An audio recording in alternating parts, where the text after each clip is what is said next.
Welcome to another episode of the Coffee Break Podcast, where our mission is to share business ideas, practices, and strategies while we enjoy our cup of coffee. And today is part 2 of a conversation that we had with Glenn Younger and Rob Reynolds. We were talking about growing your team. That's through hiring and through the training process. Part 1 was last week, so if you missed that, you might want to go back and check out that part of the conversation to give you a little bit of context. Some of the stuff we're going to be talking about today is going to be specifically related to our industry, but don't get too bogged down in that, because you can take that and apply it to whatever industry you're in from a training process perspective. We're going to be really honing in on the training side of growing your team today, and hopefully you'll get some great value out of this conversation. Glenn Younger is an individual that's been around the industry for quite a while, has learned a lot through the hiring and training process, and Rob Reynolds just the same. He is the owner of several franchises and has been growing and developing teams through training and hiring for many, many years. Great veterans of our industry, and those that have gone through a lot of these processes and learned through the hard struggles and learned through some successful experiences as well. So we're going to have a conversation with them. Grab your cup of coffee and join us. We got so much to say. We got a podcast to make. We're sipping on lattes, and it's time for a coffee break. It's time for a coffee break. Oh yeah. So we go, okay, you're going to start. Now, the biggest task that everybody's going to face, and this is a conversation that we have all the time, is training. Rob said it earlier on. There's not a lot of people that are coming into the industry that have a lot of this training and knowledge, and a lot of us are hiring people without the experience. So the next big thing is, how do you have a well-defined practical training program that can get them onboarded through your processes, not only your processes, but the actual technical side as well? The concept of coming up with a task list, we have 15 different task areas that we do. And this was born out of, we literally bought a business that had a locksmith training school. And we looked at it and said, well, their agenda is pretty good. And it was a 8-week, 4-day-a-week kind of a class. And did we want to do that was our question. Ultimately, we decided not to. But what we did was say, okay, based on what we do every day, how well are they covering those topics? And then we went looking at other kinds of training, other kind of locksmith training, and we came up with there are 15 different areas of things we do. And, one of them is rekey locks. And so we need to have a full array of stuff on rekeying locks, and one is servicing safes.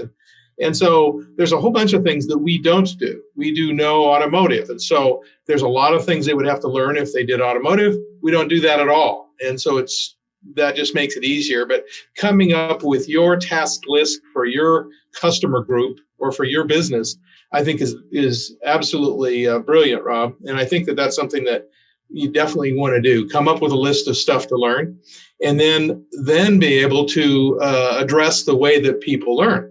And if they're more than 25 years old, which I would suggest is a great age to, it's just more challenging hiring somebody less than 25 years old. It brings with it its own challenges.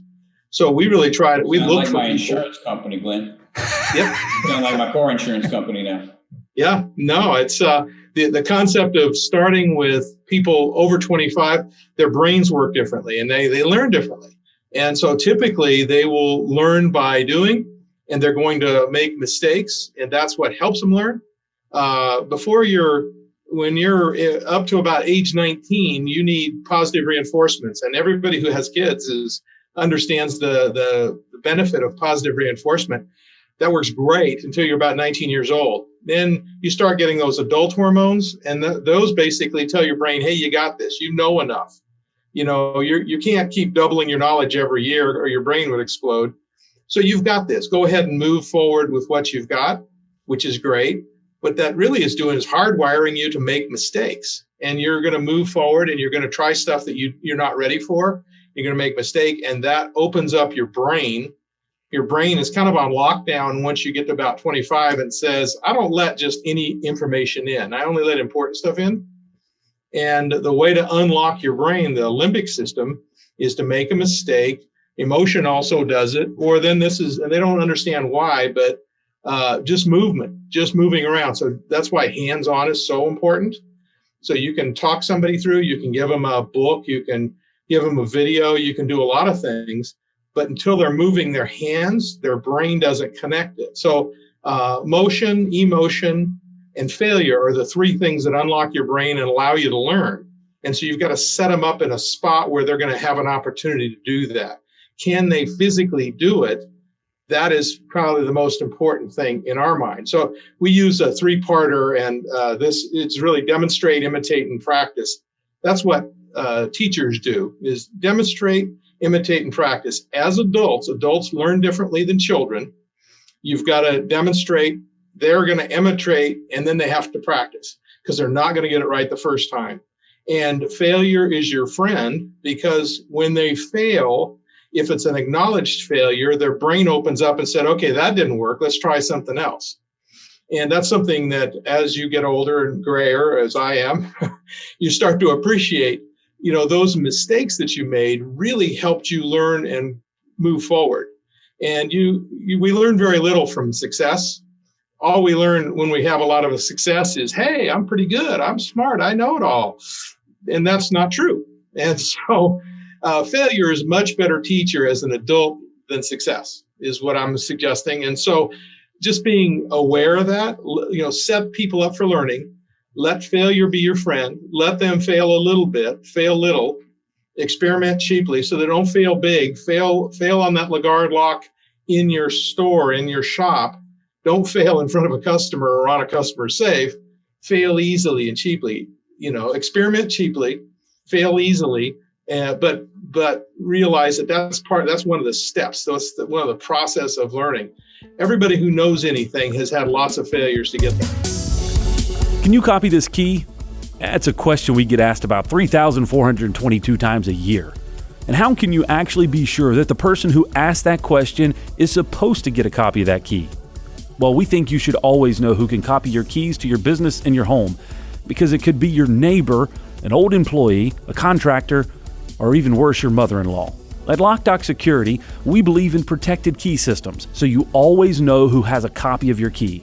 To find out more, visit lockdoc.net or stop by our Charlotte location. Lockdoc Security, helping you protect your people and your property. Yeah, it's very interesting, and I want to even go back to. I think Rob had a very valid point on the paper book. I'm a big fan of digital, right? But I can tell you that we really forced really hardcore on going all digital on all of our training material, and then surprisingly, a lot of people kind of rolled back to it over the past 2 years. They said, we want a 3-ring binder. Give us a 3-ring binder. And so that it's exactly as he described, putting that information in there and keeping it with you, and you kind of have a growing manual with you. So a couple of big takeaways from what you guys said, and I think these are really massive for anybody that's looking to hire people and especially train them in the technical side, is to develop a checklist. And I think Rob had a valid point. If you're going to send somebody off for intensive training, that's great, but you still need to have a checklist to make sure you know what you're getting and what you're expecting for them to learn out of that process. If you develop your own training processes internally, or if you're sending it out to a third party or to another agency to train them, at least have an idea of what you're trying to get them to do. And having that collateral material, I think, is very valid, and it's very beneficial, because at the end of the day, I think historically in our industry, and you guys can kind of help me to say if I'm off base on this or not, but I think historically in our industry, it's a lot of watch me do this and learn. And so when you're trying to just watch it and you don't quite understand it, and then it's just a lot of verbal instruction, do this, do that, do this, do that. And it's hard to retain the verbal, and it's hard to retain when somebody's just saying, watch me do this. So if you can, like you said, Glenn, get your hands in there and actually learn with your hands, but then have something to reference it back to. If it's making my own notes and adjusting based off of that curriculum or that checklist that you've developed, then it now helps me to retain and have some application to the show me and listen to what I'm saying atmosphere, which a lot of times we hang up on, because I know that we've all, and we're probably all three guilty of this at some point, through trying to train somebody that we said, I remember I've told you this, I taught you this. It's like, well, I have no idea that, it was so long ago, I don't remember it, but you're giving something for reference material to go off to. That's very, very valid. With that, so now once you're training people, you're putting them through a program, you've developed a checklist, you're going through that. How do I know that I'm on track? How do I know that I'm learning? How do I know that I'm growing in the organization? Are there any signs that you can point to say, hey, this is you're doing it right, and yes, how am I being rewarded for what I'm doing well? Rob, what are your thoughts on that? How do you reward through that process so that people know that they're kind of moving down the right path? It's a great question, and it's kind of at the root of the whole discussion here is what I would consider feedback, right? Someone needs to have a feedback loop. You're not just blasting them with calls and information. You're getting something back, both for you as an employer as well as the employee that knows that they do that.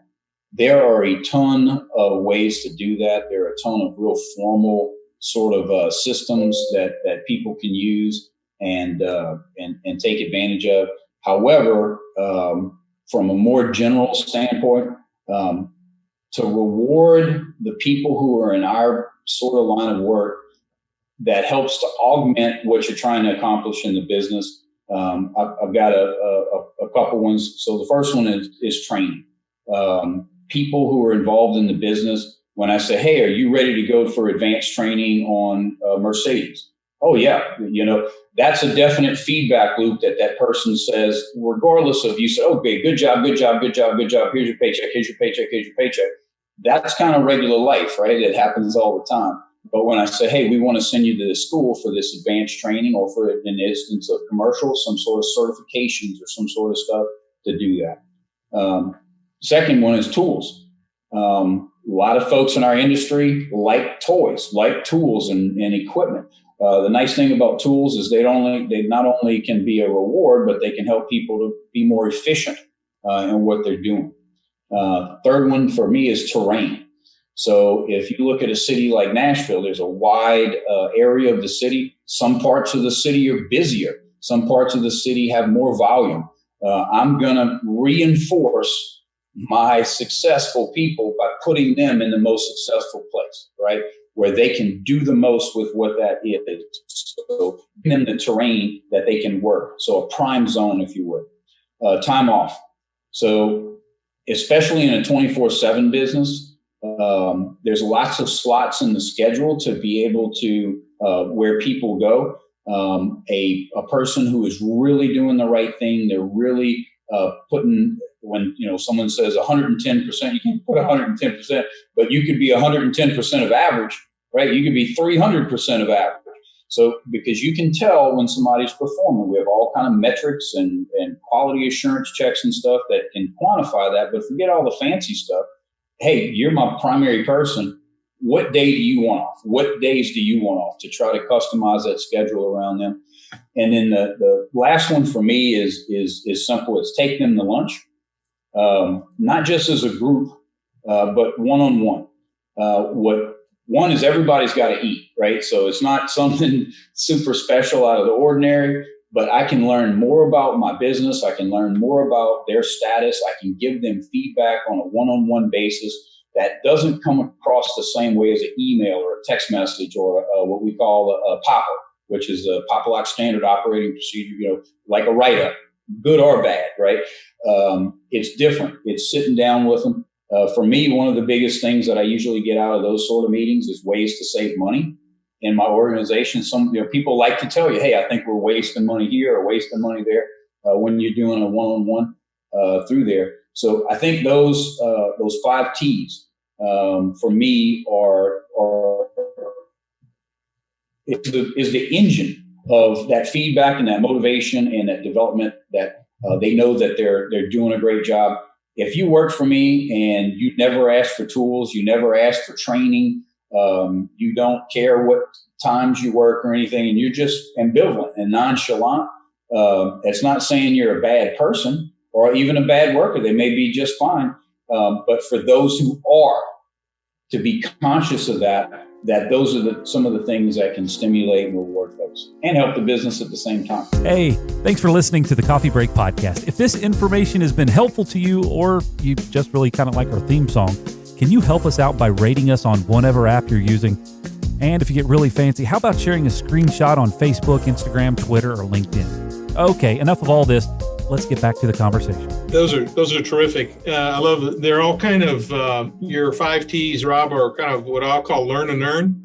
Mm-hmm. And that's what we do. We take our 15 categories and it's a learn and earn program. And so once you've cleared one category, then you get more money per hour. And then when you clear the next category, there's a couple of things you've got to do. You've got to do a little test and sort of prove that you really know what you say you know.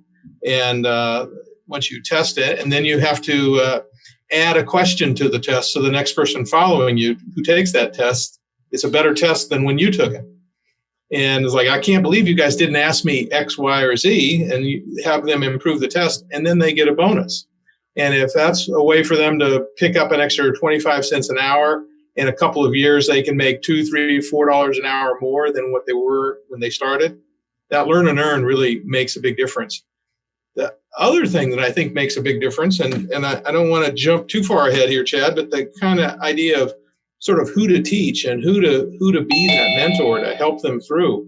I think that's really valid. I've seen a lot of places where they've got the absolutely wrong person in charge of teaching, and it's maybe obvious to somebody outside their organization, but once you get started doing that, if you've got, it doesn't matter the job in distribution. We used to have to hire warehouse people, pack a box, and there's sort of a right way and a wrong way. The idea of who to teach and how to teach to begin with, asking somebody how they learn best, it's just like asking, what's your favorite color? There's nothing discriminatory about that. And asking, how do you learn best? And because we all have lots of different ways. Rob mentioned earlier some great intensive in-person classes. Some people learn well in in-person classes. Many people don't. And then you've got to be able to adapt to what their learning style is. I've had some people with either reading disabilities or learning disabilities. And one of the brightest guys I've got is not a great reader, but he remembers everything that's ever said to him. Yeah. And we have some people here, we're sort of multicultural. We're a border city. So I've got 3 or 4 people who grew up and went to high school in Mexico. And so English is the second language. And does that make them not as great a learner in English? Sometimes.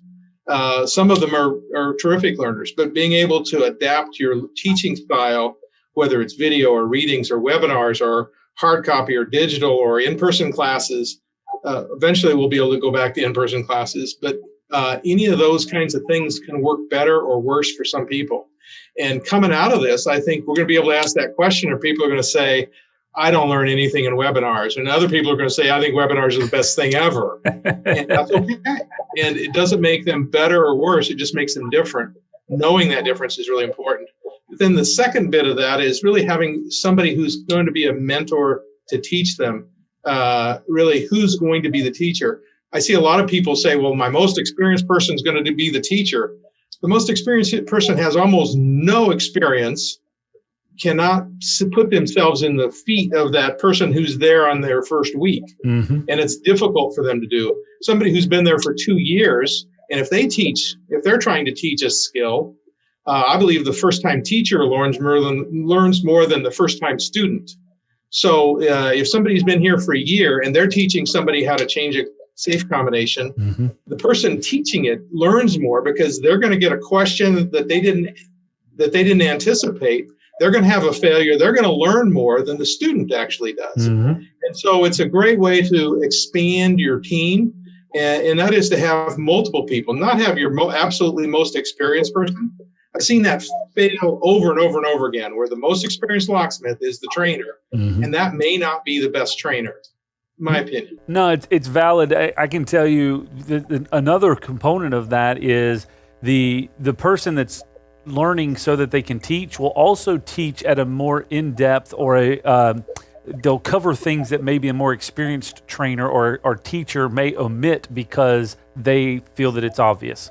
And somebody that doesn't have any preconceived notion is going to get a little deeper dive into a topic or a discussion because they don't have any reason to omit something based off of what they feel would be the obvious. I can tell you from our experience, our current training director, we found him in our own organization that way. We said, hey, we want you to teach a class on Master Keying. And he was like, I've never taught Master Keying before. I said, well, that'll be a great opportunity for you to develop a class on it. And he did. And when he did that, we were like kind of blown away because the level of depth of knowledge that he went into to teach others and the simplicity that he brought to the table so that everybody could understand it was very beneficial. And people that had been with us for years learned from it because it was at a different level than what maybe we would have gone through because we omitted things that, again, we thought may be obvious, or maybe we went too deep into something and overcomplicated it. Rob, what are your thoughts on that? One, on the different learning styles, and two, on using people that maybe you're not experienced to learn something to be able to teach others. We were talking about feedback earlier. So one of the things that we have instituted, and I will gladly give credit to the PLDC, Primary Leadership Development Course from the United States Army that I got exposed to, is the ask, pause, call method. And so ask, pause, call is where you ask a question, you wait, and then if it's a group of people, then you would call on the person. If it's just a single individual person, then you would prompt them for a response. And what we have done with this, it's an extreme. If you started training, if you spoke to some Papalock that went through all the training and everything and said, what about the questions? Oh my God, everything's questions. From the very beginning, when you walk into class, we may convey some information, but we try to put the person in question, right? To say that, okay, how do you think you change the ink in this? Well, you probably unscrew it. Maybe you pull it. Maybe it breaks in half. Hey, you're absolutely right. It's to give me, it just unscrews. So that sort of mentality helps you know where the person stands. It keeps them engaged. So if you have a visual, a kinesthetic, an auditory learner, whatever type of learning style that is, because you're constantly questioning them about what you're about to do, what they're doing, and what they just did, it's surprising that it almost becomes like a rhythm, a routine. So if I come in and I'm just blasting the person, blah, blah, blah, blah, blah, blah, blah, blah, and then at the end of the week, I'd say we're going to take a written test, that's like the exact opposite. Versus, we're going to make cookies today. What's your favorite kind of cookie? We're not making those type of cookies today. What's your favorite type of cookie? It's just engaging them, even if it's something simple. When someone walks into that initial class, to start asking just some basic questions, like we kind of joked about, do you have a socket set, those sort of things. But ultimately, that questioning creates that constant feedback loop, and it's hard to do. It's without sounding hokey or getting too far off course. It's very context specific, and it's something that we specifically train. And I would encourage anybody, if they have a person that's coming off the street, focus more on that Socratic sort of questioning method than a blast them with information, feed them from a fire hose. Feed them from a fire hose, but then immediately stop and ask them what the water tastes like. So that's that's our little methodology as far as trainers. Every time I have sat down and watched somebody and began to train them on something hands-on, I have a little spiel that I go through. I have trained well over 1,000 people on this task that you're performing. I've watched people's hands shake. I've watched people that just blow it apart the very first time they touch it. I watch people that we've had to do this 10 times before they remember each little sequence. It's okay. In fact, I like watching you struggle because it means you're learning. So getting someone comfortable with that, with the learning experience, and that, hey, look, I'm going to blow it apart too. So now we're going to put it back together. Let's blow it apart again. A person who is the most experienced locksmith on the staff, and this is a little bit more kind of judgment than essentially like basic tenets, but that experienced person may need to be out ramrodding jobs and working and taking care of stuff. Sometimes a new person who just learned something remembers all of the little obstacle that they had in accomplishing the task. Oh, there's a hidden screw behind the door handle. This is the one that you have to pop the face cap off. That's why you can't find this one's on the edge of the door. Yeah, there were 5 of those. I remember we did 5 of them. And then they go through those pieces versus the experienced person that says, well, that's a lorry. You got to use an Allen wrench, and then leaves. And the person's like, a lorry, an Allen wrench. Then now they're Googling around or asking. What for us has been a ground shaking, paradigm shifting thing is Facebook. So Facebook for work. We have, just like you have groups like Locksmith Nation, the Automotive Locksmith Support Group, you have these specialized KeyPro, ClearStar, these sort of pieces. I don't care if it's just 3 people in your organization and they don't use Facebook at all and they only use it for work and they use a work email, that's fine. And you don't want to be involved in their personal, that's perfectly fine. But Facebook for Business is free. It allows archiving of all the posts. It allows you to store documents on there. It's a perfect little place to put a lot of that information. And what ends up happening is someone who felt that they weren't learning or they were having trouble, they may feel more comfortable asking an inexperienced person than the boss or someone who's perceived to be a boss or someone that maybe says, oh, well, they're learning. Why'd they ask a dumb question? You ask a new person, they're like, oh, I had the same dumb question of last year. So they may feel more comfortable. So from a holistic perspective, that's the kind of ways that I look at it in terms of the learning styles and then leveraging the people in the organization, new and old, to help mentor is the term that Glenn used. And now we just have a different sort of mentorship. It's more of an electronic and email and text message. And along that line, one of the most important things I think that learning style is you have to capture this information, right? So what we encourage everyone to do from the very beginning of training is open your phone. Do you know how to get to your camera? Do you know how to take a quick note? Do you know how to take a voice record? We use a free tool called Evernote. If you've ever read any of my posts in the general locksmith community, I think it's one of the most underrated, underutilized tools. It's free, and it basically stores, archives, and makes searchable almost anything you encounter, anything you write in it, anything you take pictures on. It's private, but if you want to share something, it makes it very easy to share that. And I don't think that that's just good for the company. I think it's good for the individual to take those pictures, especially if they're going through a new process.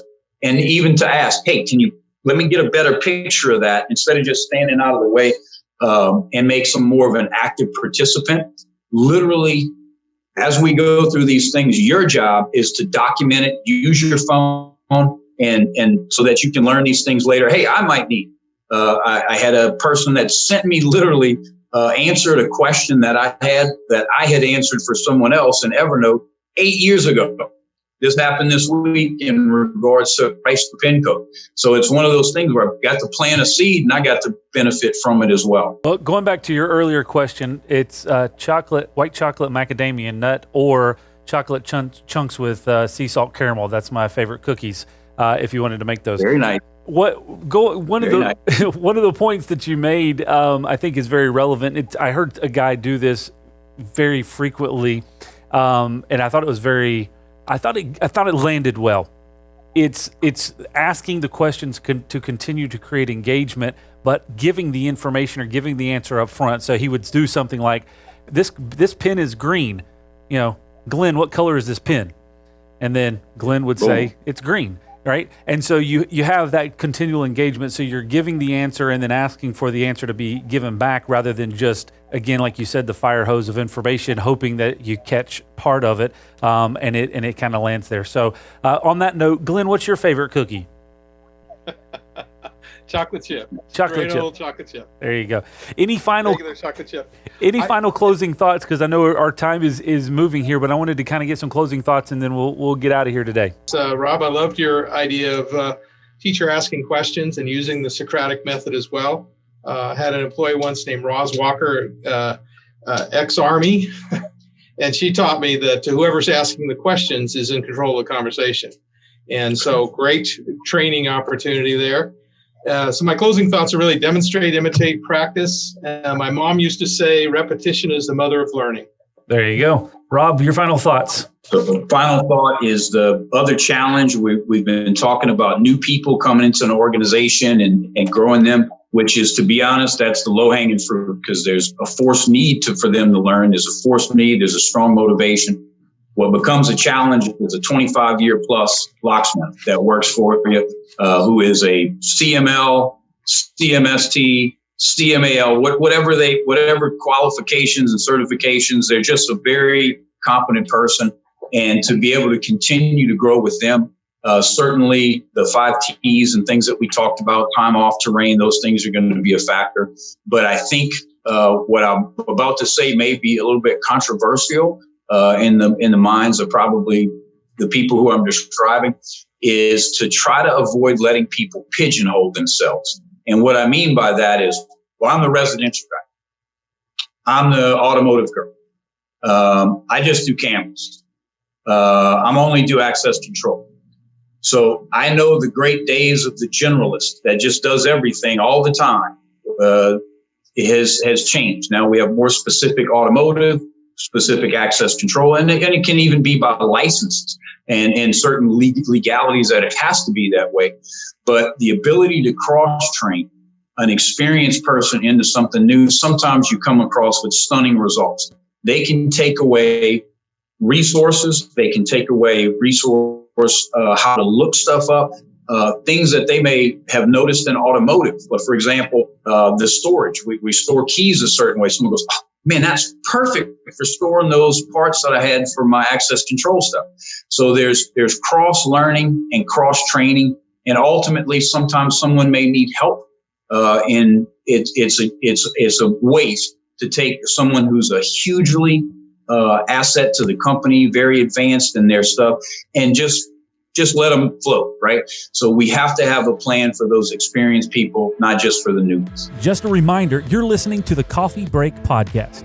Also, we wanted to let you know that our team puts together a weekly blog post. You can find it at locdoc.net/blog. It's guaranteed to raise your IQ by 12 points or your money back. So it's pretty much a win-win.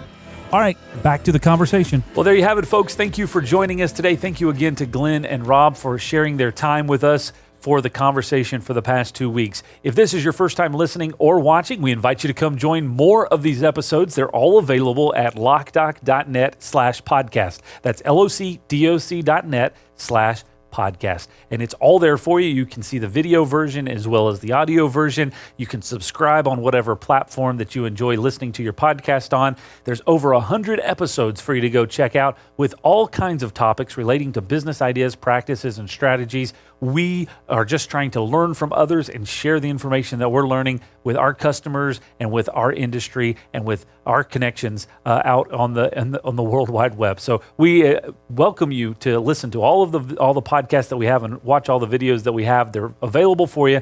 Go check them all out. locdoc.net/podcast. We'll see you next time right here on the Coffee Break Podcast.